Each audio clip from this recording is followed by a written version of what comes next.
unanimous. Item number 9. Recology request for reimbursement for South Area stormwater improvements and Feather River Organics compost pad stormwater improvements. Mr. Krager. Yes, Mr. Mayor, members of the council, good evening.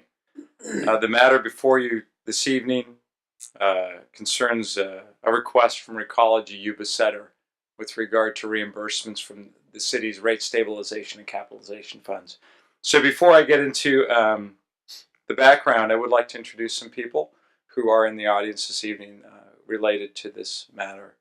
We have Mike Leggins. So these are our Recology folks over here. Mike Leggins. We have Phil Graham. Ed Farewell. Thank you, Ed. You know, from afar, I was thinking it was Tom Norris, so I was shocked to see Ed sitting there. So there's my eyesight for you, Ed. You can tell Tom that. I don't know what Tom's going to read into that. And then Terry Bentley as well from Recology Yuba City. And then on the opposite side, either wearing the white hat or the black hat, is Keith Martin, who's been I think in the Yuba City area longer than anyone that I know of, at least serving the jurisdictions here. And he is with the Regional Waste Management Authority, and you also know him to be with Yuba City Transit Authority. So a little bit of background. In 2008, the cities and counties set up a rate stabilization capitalization fund for two specific purposes. One had to do with stabilizing rates, because we had gone through a period of rates peaking and dipping, and we wanted to make sure that we could normalize them over time, especially for the benefit of the ratepayers. The second matter had to do with one-time capital expenses. And these one-time outlays that at times were causing peaks in rates, we wanted to have funds set aside to be able to adequately fund them as they arose.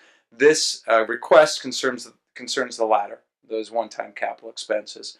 Outlined in your staff report are a few projects over the years that have been funded from the Rate Stabilization and Capitalization Fund. So in a nutshell, we have found that it has worked well.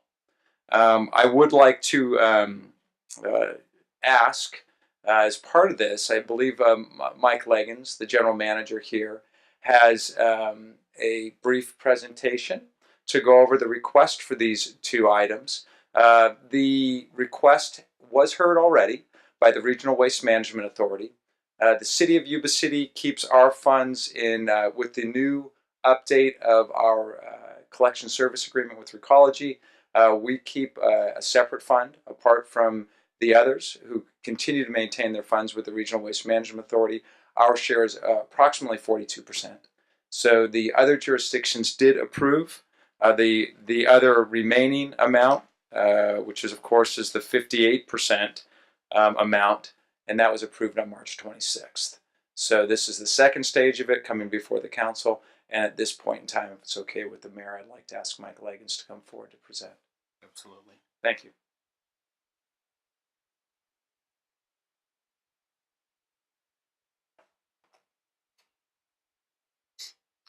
All right, thank you, Mr. Krager. Mayor Dukes, council members, again, I'm Mike Leggins, General Manager of Recology Yuba City. And I just wanted to give you a bit of a background and refresher as to what the projects were about. So with that, and most of you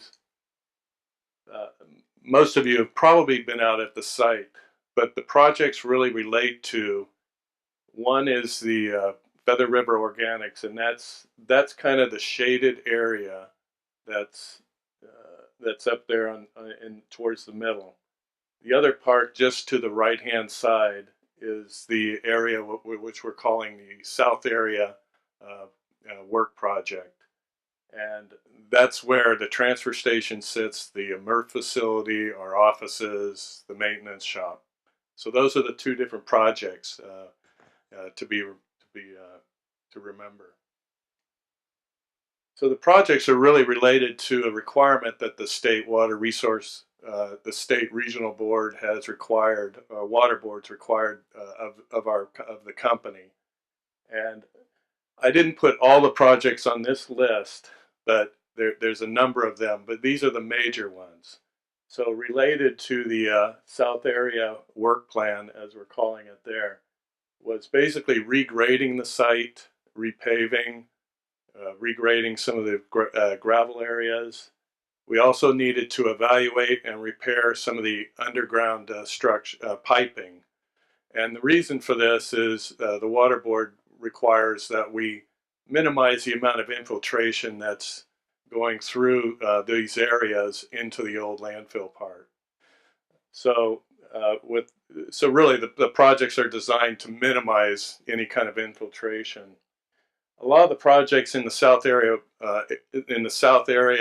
haven't really been done over the last 15 years. So this is really a big project. We don't expect to have too many large projects like that for the future. This is really something that hasn't been done in the last 15 years. To move over to the Feather River Organics compost facility, they're requiring that we actually capture all the water and contain it and not allow it to leave the site. So what that required was a 12-acre, what they call a low permeability cap, or underneath the compost operating area. And basically that prevents any kind of liquid from, again, infiltrating into that area. It runs off, it's captured, it's contained.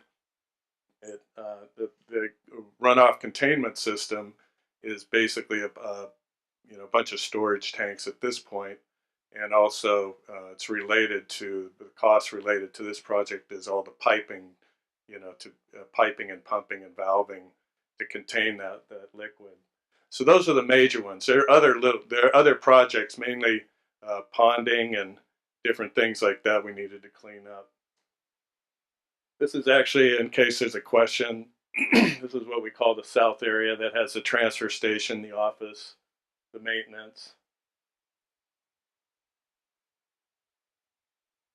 Thank you. This is actually a before shot, just to give you an idea of what the water board was concerned about. I don't know if you can really see it, but out in the lower left-hand corner there is a bunch of paving, and it has cracks in it. There were a lot of those little areas. You can see where water is ponded. Those are the concerns of the water board that they want to basically minimize and try and prevent as much as possible.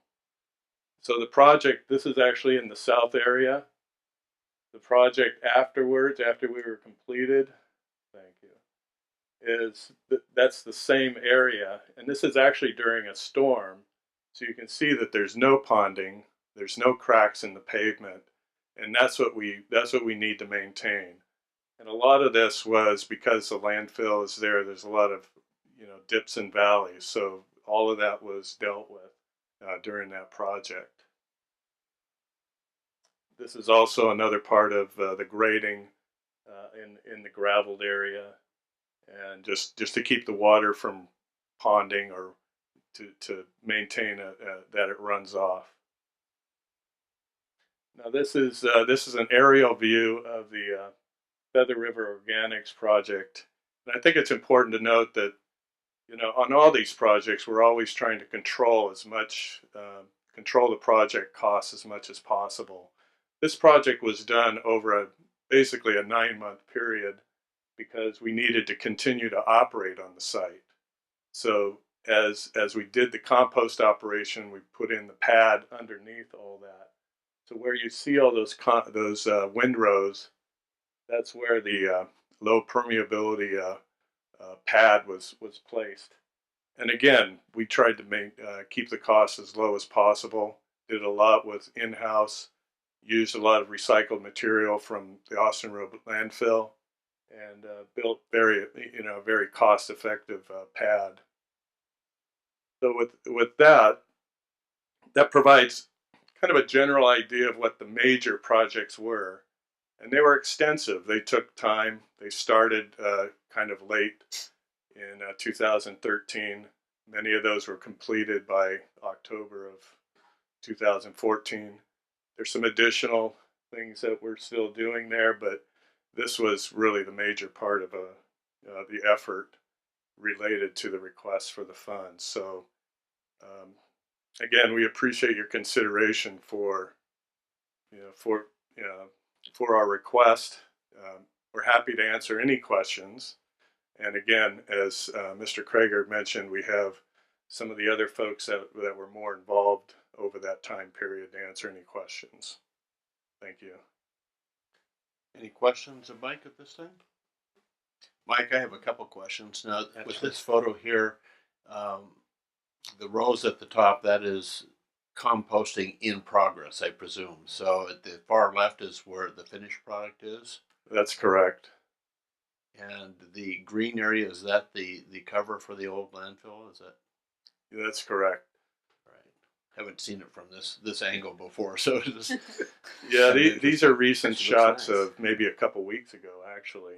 So I think that's, you could see the kind of piping systems on that. So, and I think that, if I'm not, you need to correct me, I think that's what they call landfill number 2, LF2, which is, there's 3 different areas, and that's the middle one. So when you pile those up in different piles, they just sit there for periods of time, and then you move them up for processing to move out of the area, or how does that work? You know, I'll actually have Phil Graham mention that, but in general, it's, and you can correct me, is the processing happens on the right-hand side, and as it goes through, it takes a period of time. Not exact. Just go ahead and come on up. What happens is they actually don't just sit there. We put them in elongated windrows so that we can get as much air to the material as possible. In this particular instance, we go in, we don't grind it, which is typical of a composting operation. But what we do is we put about 1 to 2 weeks worth of material in each windrow, and it's managed, it's turned and watered every day. And so that fosters the breakdown process by the bacteria. And if you look at we kind of rotate the machines to the material rather than the material to the machines, which makes it a little cheaper to do. So you can see in the foreground, before that, you see the finished material, like you said, to the left. That first windrow, receiving windrow, is just to the right of the real dark material. That's where we're receiving. So that's being the garbage that's in the material is being taken out, and then we're windrowing. So as you go toward the north, you can see it gets older and older. So you can actually see the breakdown of the material. So it works out pretty nicely that way. All right, thank you. No problem. You have a question? Yeah, is regarding the collection of the water and everything. I know the state has made regulations just way beyond, and that's why building new facilities is so difficult throughout the state, because you have catch basins, you have vaults, you have all kinds of systems they require now. I've noticed that sometimes they actually put them under pole barns now in smaller operations, just so that they don't have fluid raining on them, so they can control it even better. That gets very expensive. My question would be, what's the long-term solution for the catch basins, the liquid, since they are just those types of tanks you have now? What's the future for that? Well, right now, the future of that is we're actually looking at a different system right now as far as containment. And we have probably about 39 Baker tanks out, what they call the 21,000 gallon tanks out there. And that helps us contain all the liquids under a certain storm event. For the future, we're looking at least for the immediate future, we're looking at a different tank system, and we're going through a permitting process right now to determine if we can actually put it in.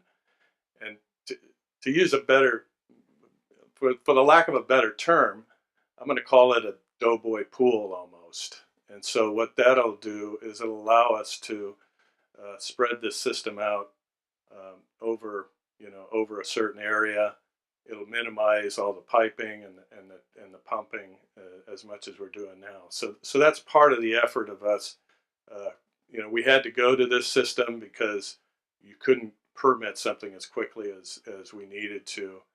So this is really, the tanks are really kind of an interim system, but we're looking at a different system that might is actually going to create a lower operating cost for us.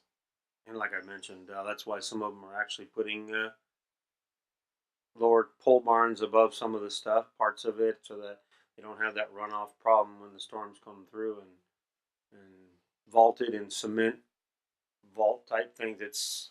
It's almost cost prohibitive now to do that. So, okay, thank you. You're welcome.